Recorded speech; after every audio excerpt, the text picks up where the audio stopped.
So usually, not known to you is a culminating of newness that is as a result of what you've been living. We are calling this newness, this preceding energy of that which is you, we are calling it your vibrational escrow, because we want you to get the sense that it is your future experience that is being pre-paved energetically by you. You chose it, and Source backed it up completely.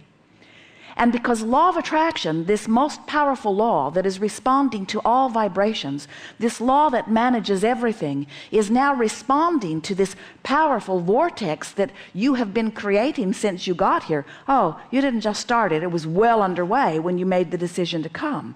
But you've been contributing to it all day, every day since. And so this expanding version of you, law of attraction, is now responding to it. And what that means to you is there is this summoning of the rest of you back to that which you have become. Do you sort of kind of get that? In other words, you are this powerful energy. You came forth to continue the creation. The time-space reality that you specifically are choosing here causes you to give birth to yet more expansion. The source energy part of you then holds to those new ideas, and law of attraction responding to that causes a sensation of a powerful stream that is moving toward the completion of all things asked for. Do you understand that this planet upon which you live was at one time only an idea? And do you understand that now that you are living upon it, you are contributing to the ideas of the expanding of it?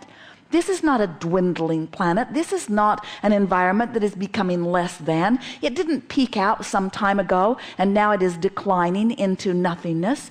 You are an expanding being, and you live in an expanding environment, and all that is backing you. The resources of Source are unlimited. Can you feel this powerful you that has been being long before you knew you as you? Can you feel it? And sometimes as you recognize it, we want to say to you that this source energy part of you, which part of you do you think is the larger part? The non-physical part or the physical part? Esther always gives it away with her interpretation of what we mean here. But this non-physical part of you, this huge, eternal, swirling part of you, and then here you are. And not to diminish or minimize that which you are essential to the expansion of all that is. You are pioneers out here on the leading edge. But law of attraction is responding to both aspects of you, this part of you and this part of you, this physical part of you. And if you will allow yourself to go with the flow of who you really are, you will experience joy. And if you don't, it doesn't feel so good. We want to point out to you that because of the power of this vortex, when you don't relax and allow yourself to go with the flow of who you are, you feel a tension within you that is described by negative emotion.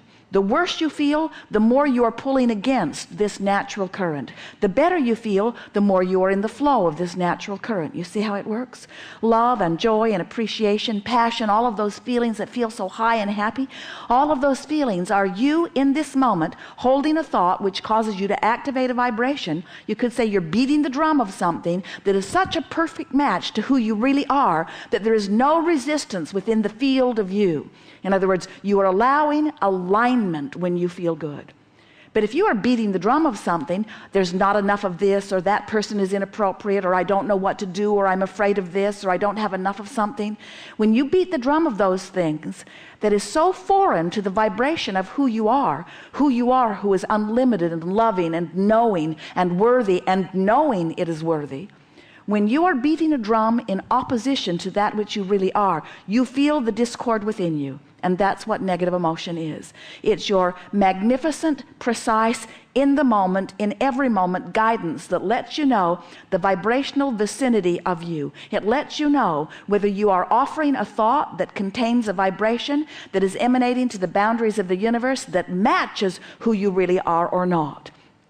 So, don't you now, like us, adore negative emotion? Aren't you so pleased that you have this in-the-moment guidance? Would you be unhappy? Would you ever put Novocaine in your fingers so that you wouldn't notice the hot stove? This hot stove has been so troubling, but now I have Novocaine in my fingers. Doesn't bother me at all. odd odor.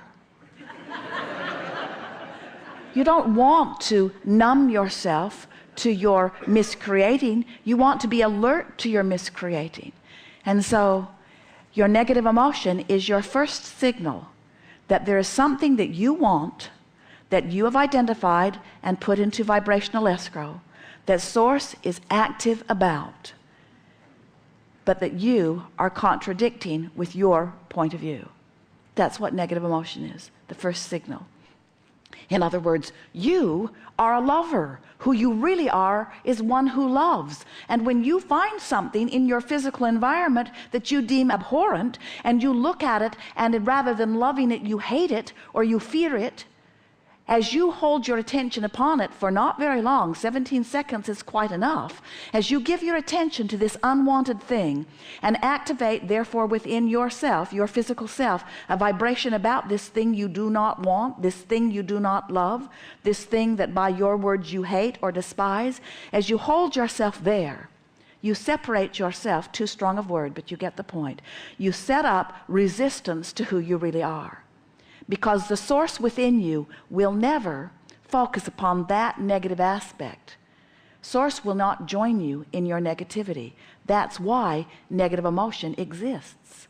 Sometimes you say, Esther says it to us rather frequently, oh, Abraham, come on.